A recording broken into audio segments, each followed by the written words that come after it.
ॐ भूर्भुवः स्वः तत्सवितुर्वरेण्यं भर्गो देवस्य धीमहि धियो यो नः प्रचोदयात्।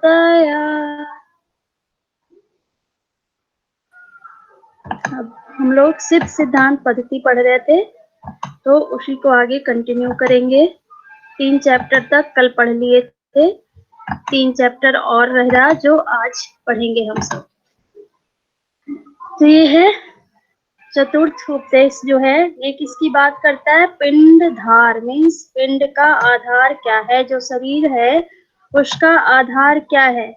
तो यहाँ पे गोरक्षनाथ जी बोल रहे हैं, सभी पिंडों का आधार अपरंपरा नाम की निजा शक्ति, जो कल हम लोग पढ़े थे, अनामा शक्ति, अपरंपार जो है जिसके अंदर कुछ भी नहीं है, वो शिव रूप है, वो ही है जो निजा शक्ति है, वही सभी पिंडों का आधार है, सभी शरीरों का, मानव शरीरों का आधार है। इसे अनुभव के द्वारा केवल अपने प्रकाश से ही जाना जा सकता है। जो अनुभव करता है वही जान सकता है, जो अपने अंदर प्रकाश को जगा लेता है वही इसको जानता है। जब वह शक्ति पूर्ण रूप से प्रकट स्वरूप में होती है तब उसे ही शिव कहते हैं। जब वो शक्ति से भर जाता है, पूर्ण हो जाता है और प्रकाशमय स्वरूप में आ जाता है तो उसे ही शिव कहते हैं। इसके 2 तत्व बताए हैं, शिव के 2 तत्व, अकुल और कुल। अकुल क्या है? जो अनादि है, शिव है, उसे ही अकुल कहा जाता है। और कुल क्या है? सृष्टि रचना की उसकी इच्छा निजा शक्ति, जो चित्त स्वरूप है। मीन्स कुल कल हमने पढ़ा था कि वो 5 प्रकार की होती है। जो सृष्टि रचना होती है वो किसकी इच्छा से होती है? तो निजा शक्ति, अनामा शक्ति की इच्छा से होती है, जो कि चित्त स्वरूप है, मतलब मन उसके अंदर है, आत्मा है। जैसे कि शरीर के बारे में बताया जा रहा है कि उसके 2 तत्व है।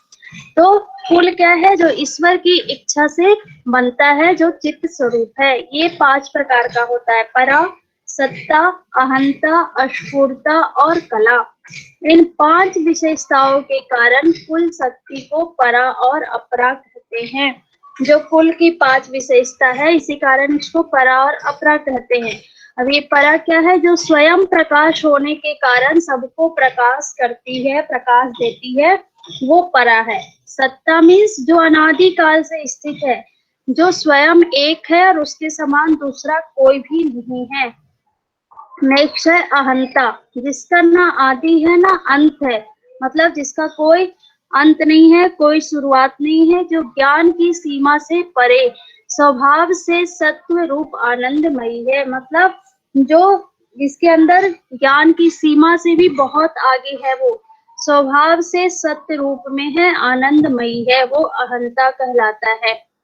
नेक्स्ट है अस्फुरता। अस्फुरता मीन्स जो चित्त में समाधि अवस्था में आत्मबोध को अस्फुरित करती है। जब कोई साधक समाधि अवस्था में पहुंच जाता है तो वो हमारे अंदर मीन्स साधक के अंदर अस्फुरन को अस्फुटित करती है, पैदा करती है, वो अस्फुरता है। नेक्स्ट है कला, जो सर्वकालीन पवित्रता और ज्ञानमयता का स्वयं आकलन कराती है, मतलब पवित्रता के बारे में बताती है, ज्ञान के बारे में बताती है, उसका ज्ञान साधक को कराती है, वो कला कहलाता है। अब अकुल क्या है? अभी तक हम लोग कुल पढ़ रहे थे। अकुल मीन्स यह लोकोत्तर है, मतलब लोक से परे, अर्थात उसके सदृश कुछ भी नहीं है, क्योंकि इनके खंड नहीं है और न ही हो सकते हैं, अद्वितीय है ये। इसका जो शक्ति है, जाति, वर्ण, गोत्र, इन तरह से बांटा गया है, अतः इसे ही संपूर्ण विश्व का आधार कहा गया है। किसे? अकुल को। सिद्ध योगियों की कुंडलिनी जो होती है, जो योगी सिद्ध हो जाते हैं, उनकी कुंडलिनी प्राण शक्ति पर अपर स्वरूप वाली अर्थात जागृत होती है। उनके शरीर धारण का प्रयोजन सिद्ध हो चुका होता है, मतलब जिन्हें जो अपने योग साधना को सिद्ध कर लेते हैं, जिनकी कुंडलिनी जग जाती है, वो क्या करते हैं? उनके शरीर का जो धारण मतलब से शरीर मिला है उसका उद्देश्य सिद्ध कर चुके होते हैं। आगे यहाँ पे कुंडलिनी शक्ति को दो प्रकार से बांटा गया है, प्रबुद्ध और अप्रबुद्ध। प्रबुद्ध क्या होता है? प्रबुद्ध अर्थात जागृत। योगी की वही कुंडलिनी जागृत अवस्था में रहकर जो चिंता आदि विकारों को दूर करती हुई ऊर्ध्वगामी होती है। प्रबुद्ध मतलब होता है जो जगा हुआ है, मतलब जब कुंडलिनी जगी होती है, जागृत अवस्था में होती है, साधक को चिंता आदि जितने विकार होते हैं उनसे दूर कर ऊर्ध्वगामी बनाती है, ऊपर की ओर लाती है। अब प्रबुद्ध क्या होता है? अप्रबुद्ध अर्थात सोई हुई कुंडलिनी जो सोई हुई है, सुषुप्तावस्था में है, प्रत्येक शरीर में चेतना रूप होने से स्वभाववशी व्यक्ति चिंता क्रिया प्रयास से घिरा होता है। जैसे कि आम आदमी हम लोग जो भी योग साधक में योग साधना में आगे बढ़ रहे हैं, हमारी कुंडलिनी क्या है? सोई हुई है। हमारे चेतना में हमेशा चिंता क्रिया प्रयास घिरा रहता है, हमें कुछ ना कुछ तनाव हमेशा रहता है, खुश भी रहते हैं तो कुछ सोचते रहते हैं, दुखी भी रहते हैं तो कुछ ना कुछ हमारे दिमाग में चलता रहता है। अब जो शक्ति है उसके 3 प्रकार बताए गए हैं। कुंडलिनी शक्ति के ये 3 प्रकार है। कौन कौन सी शक्ति है? ऊर्ध्व शक्ति, मध्य शक्ति और अधः शक्ति। ऊर्ध्व शक्ति क्या होती है? उस अखंड परमानंद स्वरूप परमेश्वर शिव का साक्षात्कार कराने वाली शक्ति। मीन्स जो शिव है, परमेश्वर है, परमानंद रूप में है, जब कुंडलिनी को ऊपर लाती है तो वो क्या करता है? शिव का दर्शन करवाता है, उसे ही ऊर्ध्व शक्ति कहा गया है।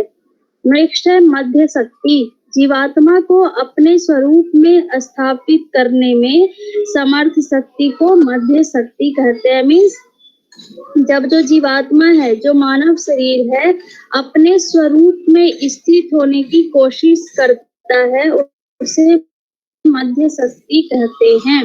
और जो अधः शक्ति है वो क्या कहलाता है? जो बाहरी इंद्रियों के व्यापार में लगा हुआ है, लगी शक्ति को अधः शक्ति कहते हैं। कुंडलिनी अब 2 प्रकार के बताए गए हैं, स्थूल और सूक्ष्म। जो स्थूल है वो चित्त स्वरूप है, जब इंद्रियों द्वारा विषयों का ग्रहण होता है, स्थूल रूप क्या हो गया? वैसी कुंडलिनी जो सोया अवस्था में है, सुषुप्तावस्था में है, और जब इंद्रियों द्वारा विषयों का ग्रहण होता है वो स्थूल कुंडलिनी होती है। नेक्स्ट है सूक्ष्म। जब कुंडलिनी प्राणायाम आदि विशेष साधनाओं के द्वारा जागृत होकर ऊपर उठती है तब वह सूक्ष्म कुंडलिनी कहलाती है। जो योग साधक इस फील्ड में आगे बढ़ते रहते हैं, कुंडलिनी को जगाने के लिए तरह तरह की साधना करते रहते हैं, जैसे प्राणायाम आसन वगैरह का जो साधना करते, ध्यान करते हैं, उसे सूक्ष्म कुंडलिनी कहते हैं। सृष्टि रचना की मूल शक्ति कुंडलिनी ही है। इस प्रकार कह सकते हैं कि परम शिव रूप वह शक्ति ही विविध प्रकार की शक्तियों के रूप में सभी पिंडों के आधार के रूप में विद्यमान है। इट मीन्स सभी पिंड का आधार कौन है? शिव है, परम शिव है। यदि पूछे तो शिव ही लगाना है। नेक्स्ट है पंचमोपदेश में पिंड पद रस समभाव। इट मीन्स पर पिंड से लेकर स्व पिंड पर्यंत। पर पिंड मतलब दूसरे मानव शरीर से लेकर अपने मानव शरीर तक सबको जानकर परम पद के साथ सामरस्य स्थापित करना, उसे ही समरसकरण कहते हैं। मीन्स जो दूसरे के शरीर और अपने शरीर सबको जान लेता है और उसको परम पद के साथ सामरस कर देता है, मतलब इक्वल करता है, सबको परम पद के अनुसार, शिव के अनुसार देखता है, उसे ही समरसकरण कहते हैं। परम पद शिव को केवल अपनी अनुभूति से ही जाना जा सकता है, कोई भी अन्य उपाय से नहीं जान सकते हैं। सद्गुरु की कृपा और निज अनुभूति के द्वारा ही समरसता स्थापित की जा सकती है। अब ये सद्गुरु की कृपा मीन्स बस जो उनके बताए गए रास्ते हैं उन पे खुद ही चलना है। जैसे कि हमें पढ़ाया जा रहा है, आप लोगों को पढ़ाया जा रहा है, आप लोग यदि नहीं पढ़ोगे, सिर्फ क्लास के भरोसे रहोगे, आपके टीचर्स बताएंगे कि आप ऐसे पढ़ो ऐसे पढ़ो। जैसे एक दिन मनन भैया ने आपको पूरा रूटीन बताया था कि किस टाइम पे क्या करना है, कैसे कैसे पढ़ना है, उन्होंने बता दिया। लेकिन जब आप लोग गुरु के निर्देश का पालन पूरे मन से नहीं करेंगे तब तक वो फलीभूत नहीं होगा। वही यहाँ पे है कि सदगुरु ने बता दिया, आपके गुरु ने बता दिया, अब उनकी निर्देशों को मानकर, उनका पालन कर, उनका कृपा, उनका आशीर्वाद प्राप्त कर और अपनी अनुभूति, अपने अनुभव के द्वारा ही समरसत्ता को, परम शिव को प्राप्त किया जा सकता है। और इसका मार्ग क्या है? केवल और केवल योग मार्ग। जो योग मार्ग को नहीं अपनाते हैं उन्हें पाखंडी बोला गया है सिद्धांत पद्धति में। योग साधना के फलस्वरूप ऋतंभरा प्रज्ञा के उदय होने पर योगी निज पिंड आत्म तत्व का भली प्रकार ज्ञान प्राप्त कर लेता है और साथ ही पर पिंड अर्थात परम शिव के स्वरूप का भी बोध कर लेता है। बोल रहा है कि जो साधक योग साधना करता है उसके फलस्वरूप ऋतंभरा प्रज्ञा उदय हो जाता है और वह योगी अपने पिंड के जो आत्म तत्व हैं उसको भी जान लेता है और साथ ही साथ जो परम शिव हैं उनको भी जान लेता है।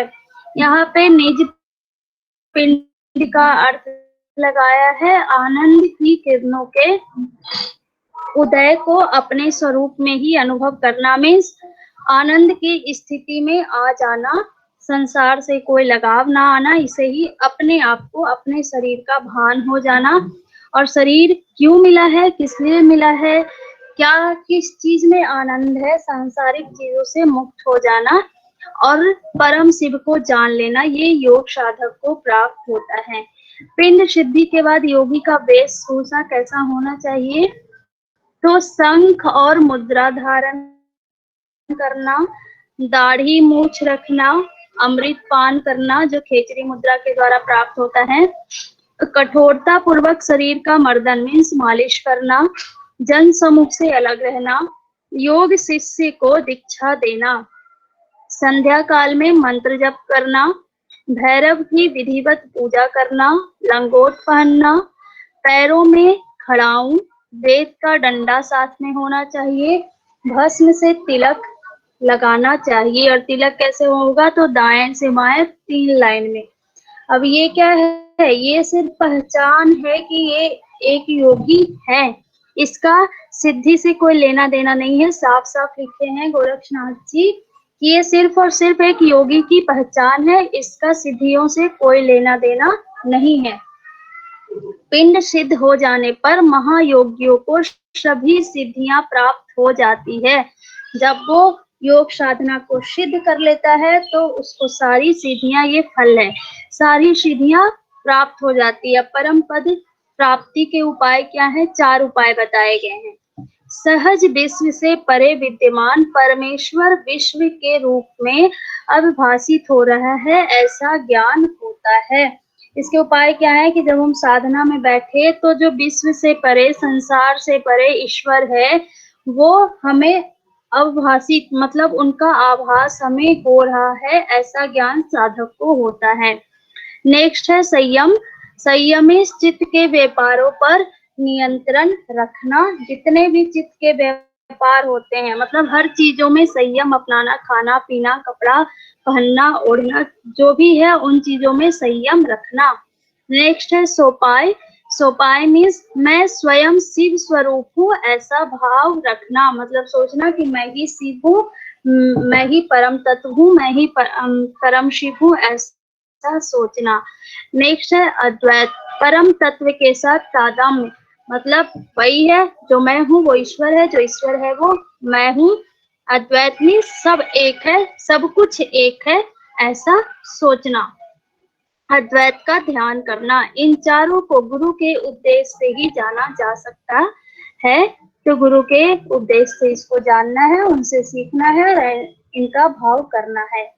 अब योगी की विशेषताएं कि 1 वर्ष में क्या होता है, 2 वर्ष में क्या होता है, इस तरह से 12 वर्ष तक की विशेषताएं दी गई है। प्रथम वर्ष में सदा रोगों से मुक्त रहता है। द्वितीय वर्ष में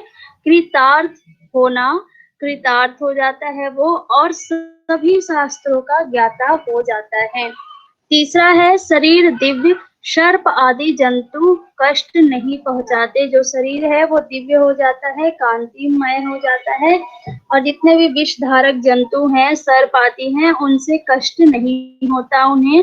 चौथा है भूख प्यास आदि समाप्त हो जाते हैं। पांचवा है वाक सिद्धि, मतलब वाणी पे सिद्धि प्राप्त कर लेते हैं, और साथ ही साथ दूसरे के शरीर में भी प्रवेश कर लेते हैं। नेक्स्ट है छठा, अस्त्र शस्त्र नहीं काट सकते, चाहे कोई भी शस्त्रों का प्रयोग हो जाए, उन्हें कोई नहीं काट सकता। सातवां है वायु के समान वेग हो जाता है उनका, जो उनकी गति होती है बिल्कुल वायु के समान।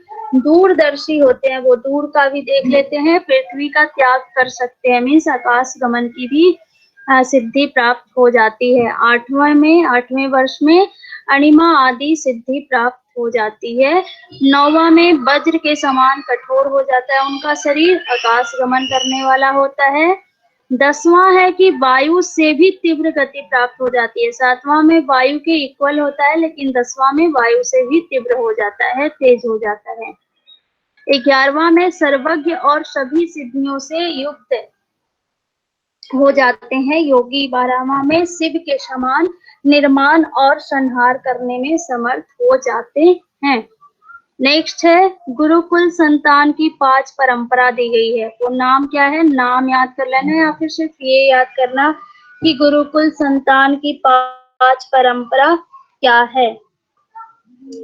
आई, बिलेश्वर, विभूति, नाथ और योगेश्वर, ये गुरुकुल संतान की 5 परंपरा है, और उनके 5 तत्व बताए गए हैं। अब इनके 5 तत्व, 5 गुण, 5 देवता और 5 अवस्थाएं हैं।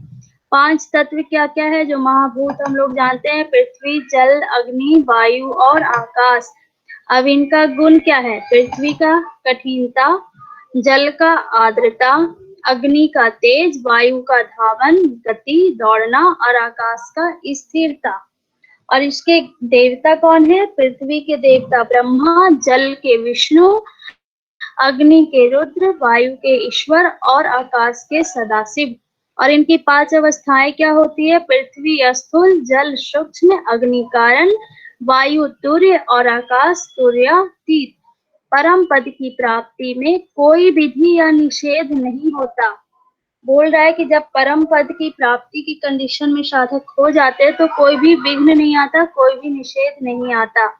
गुरु के प्रसाद में ही परम पद की प्राप्ति होती है, मीन्स जो गुरु शिक्षा देते हैं उसी में ही परम पद की प्राप्ति हो जाती है। उस परम पद को निरुत्थान पद कहा गया है यहाँ पे। नेक्स्ट है छठा चैप्टर, श्री नित्यावधूत, मीन्स अवधूत योगी के लक्षण। यहाँ पे योगी को अवधूत कहा गया है। गीता के अनुसार स्थित प्रज्ञ की स्थिति जो हो जाती है साधक की, वही यहाँ पे भी होता है। जो अवधूत है वो धय कंपने धातु से बना है, जिसका अर्थ होता है दूर कर हटा देना।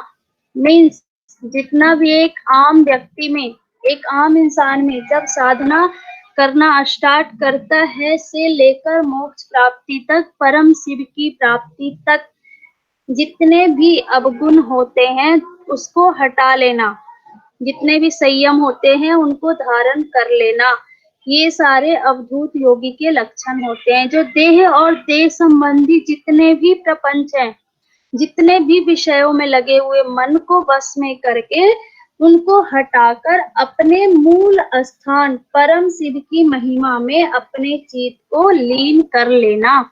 जो परम शिव में विलीन हो जाए वही अवधूत कहलाता है। मीन्स जो हमारे शरीर से संबंधित जितने प्रपंच हैं, प्रपंची तो है अभी, शरीर के लिए सजना संवरना, इतने सारे कपड़े लेना, इतने सारे उनके मैचिंग, लड़के हो या लड़कियां, वृद्ध हो युवक हो, कोई भी हो, आज का समय क्या है, दिखावा में ही जा रहा, इन्हीं विषयों में लोग लगे हुए हैं।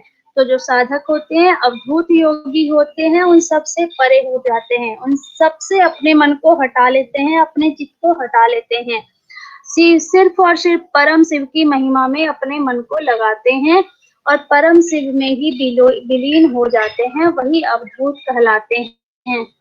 जो अवधूत योगी होते हैं वो वायु तत्व का बीज यम और अग्नि तत्व का बीज रम, इन दोनों का साम्य रस चिद्रूप कर ओमकार को स्वीकार करते हैं। जो अवधूत योगी होते हैं वो क्या करते हैं, यम और रम का जाप करते हुए ओमकार को भजते हैं, ओमकार को जपते हैं, उनको स्वीकार कर लेते हैं, जो प्रकृति के सभी विकारों को हटा देते हैं। जो प्रकृति के द्वारा जितने विकार दिए जाते हैं, जैसे मौसम को ले ले तो ठंड, गर्मी, जो भी है, धूप, पसीना, वो सब कुछ को कंट्रोल कर लेते हैं। जो अविद्या आदि पंच क्लेश बताए हैं महर्षि पतंजलि ने, उनको भी दूर कर लेते हैं, जीत लेते हैं, कामनाओं को, अपनी कामनाओं को भस्म कर देते हैं। वह शंख धारण करता है, अर्थात जो अवधूत योगी होते हैं वो शंख धारण करते हैं। शंख में सम का अर्थ है सुख और खम का अर्थ है पर ब्रह्म, जो हर चीज में सुख को धारण कर लेते हैं, जो पर ब्रह्म को मानते हैं, यही है शंख। और ये कैसे होते हैं, अवधूत योगी होते हैं। इनमें 4 आश्रम का वर्णन किया गया है, जो आप लोग पहले भी पढ़ के आए हैं। 4 आश्रम। जो ब्रह्म में विचरण करता है उसे ब्रह्मचा कहते हैं, जो ब्रह्मचर्य है उसे ही ब्रह्मचा कहते हैं। जो नित्य पूर्णता गृहिणी है, मीन्स जो गृहस्थ आश्रम में रहता है, घर में रहता है, जिसका आकाश, जो अचल आकाश है उसका घर है, मीन्स जो घर कहाँ रहता है, अकेले रहता है, लोगों से दूर रहता है, जो आकाश को अपना घर मानता है, उसका हर काम में पूर्ण होना, वो उसका गृहिणी है, वही गृहस्थ कहलाता है। जो प्रकाशमय रूपी वन में प्रवेश कर लेता है, प्रकाशमय रूपी वन मतलब जो अपने अंदर दिव्य प्रकाश है, उस रूपी वन में प्रवेश कर लेता है, उसे ही वान। जिसके चित्त में परमात्मा और जीवात्मा का सामरस्य बना हुआ है, मीन्स जो जीवात्मा और परमात्मा सबको एक मानता है, इक्वल मानता है, उसे सन्यासी कहते हैं। जिसने माया, ईश्वर, प्राणिधान और मन को वश में कर लिया, ये 4 तो था आश्रम। इसके आगे एक त्रिदंडी की चर्चा आई है कि जो माया, ईश्वर, प्राणिधान और मन को वश में कर लेता है उसको त्रिदंडी कहते हैं। अब है पंच मकार की चर्चा आई है। मकार को 5 भागों में बांटा है। मध्य को महाअहंकार कहा, मुद्रा को मति बुद्धि, मीन को माया, मांस मन, मैथुन में प्राण और अपान की एकता। सिद्ध सिद्धांत पद्धति को अब गोरक्षनाथ जी लास्ट में बोलते हैं, बिल्कुल लास्ट में, कि जो भी सिद्ध सिद्धांत पद्धति को लिखकर आदिनाथ भगवान को प्रणाम कर पढ़ता है, वह परम गति को प्राप्त हो जाता है, मोक्ष को प्राप्त हो जाता है। इस प्रकार आपका सिद्ध सिद्धांत पद्धति आज पूर्ण हुआ। अभी आप लोग